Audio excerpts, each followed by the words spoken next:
Oh, don't worry, Ace. It's only a trap.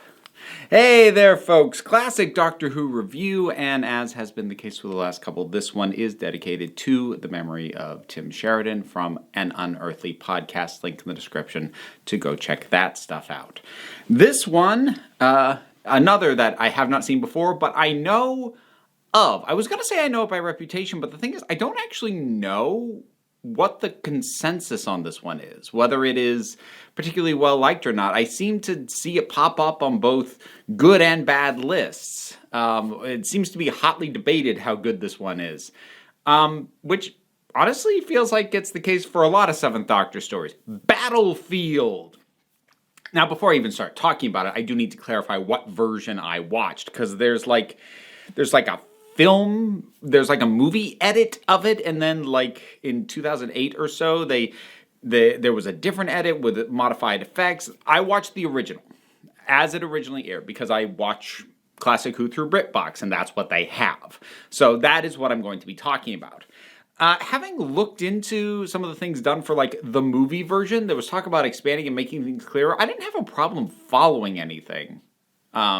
Like something like Curse of Fenwick, there were points that I was like, wait, what?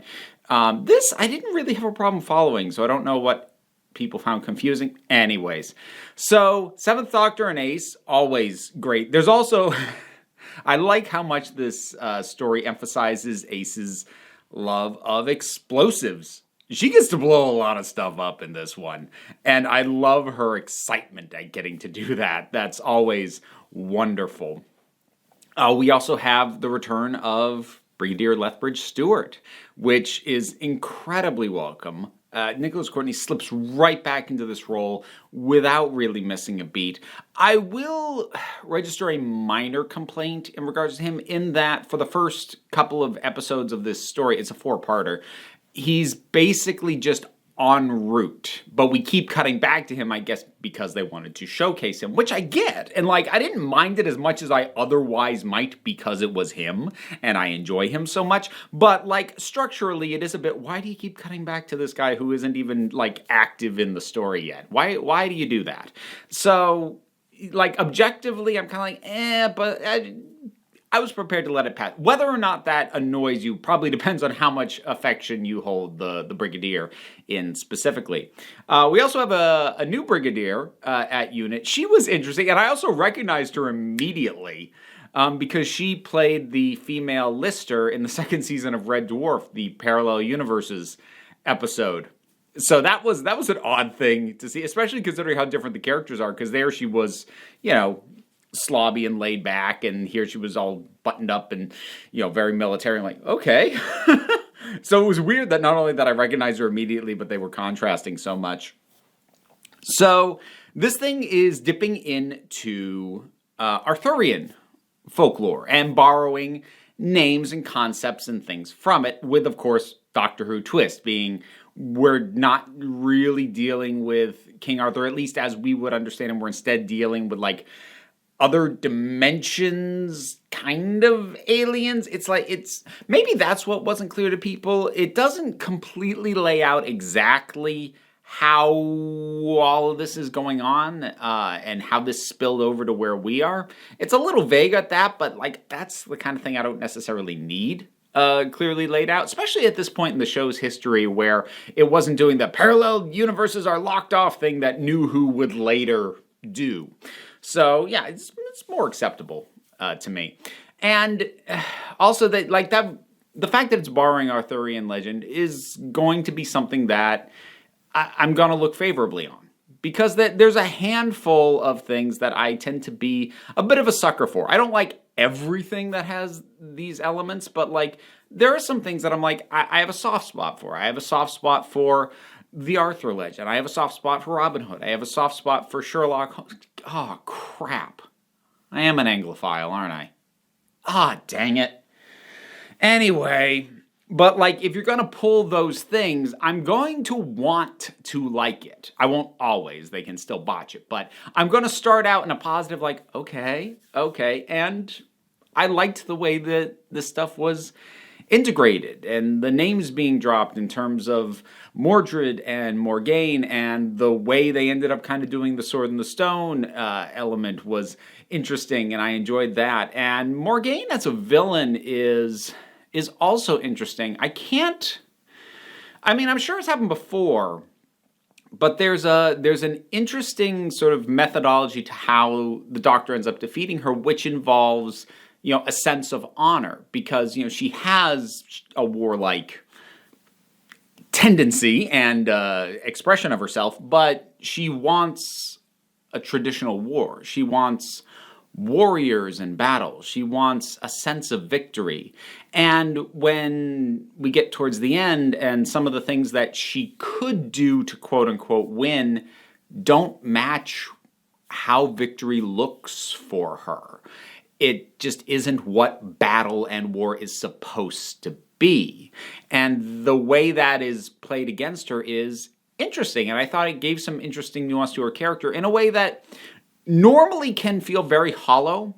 I often find that the villains with an honor code thing, it's hard to make work. Often it just functions as an excuse to not have the villain just kill the hero when it would absolutely make sense for them to do it. Like, no, I'm honorable, I'll do this. No, you're an idiot.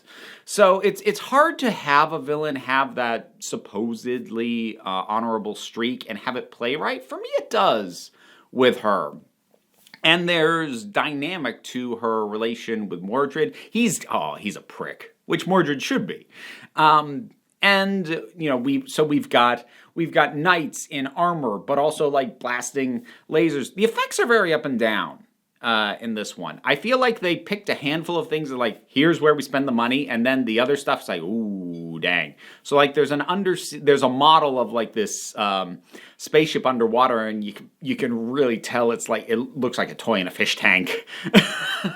So, there's stuff like that, or they've got these, like this green smoke effect that is so badly overlaid on top of stuff. It just looks like cheap After Effects.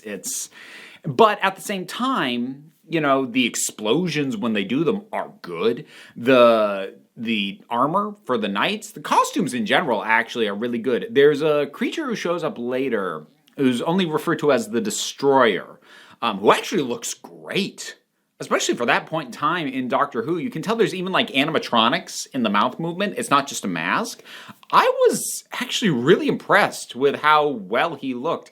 And another thing that I kind of liked about him, we don't get a specific parallel to him in terms of what his equivalent would be in the Arthurian legend, depending on how Christianized a version of the Arthur legend you're used to. I suppose, theoretically, he could be a parallel to, like, the devil, if you go with the more Christianized versions of the myth that say Morgaine or Morgan Le Fay pulls her power from Satan and from hell or whatnot. I don't really get that vibe, though. Or at least that's not my read on it, because that's not my preferred take on the Arthurian legends anyway. What I caught was that he was restrained with metal. He was restrained with silver. You know what tends to behave weirdly around silver and metals in general? Are fairy creatures. So in my mind, she'd cut a deal with a powerful fairy. And I'm not saying that the show should have made that explicit. I think given the way this guy looked and behaved, I think a lot of audiences might have snickered, like, fairy, what? But that was my read on it, and I was like, oh. And it had that element of, yeah, you can cut a bargain with this guy, but that's probably not a good idea. And Morgaine knows that. That's why she has him restrained. So it's like she knows what she's getting into. And there's things like the circle of chalk, again, pulling from the folklore of the British Isles. It's a bit of a mishmash of various elements that might not normally be thrown together, but for me, they really did kind of work here. And I like the whole idea of the Doctor as Merlin. I like the idea of him being taken for Merlin, that perhaps he in fact is Merlin, but it's just something he will do later. And his, as always, McCoy's back and forth with Ace is terrific. He's also got great chemistry with the Brig. So that's wonderful to see as well, because I've seen the Brigadier bounce off the second, third, fourth, and now seventh Doctors, and he's got terrific rapport with all of them. He really was great for this show. I'm not sure I've got all that much else to say. It moves at a good pace. I would actually say it's pretty well structured and how it moves along. Nothing really feels like filler.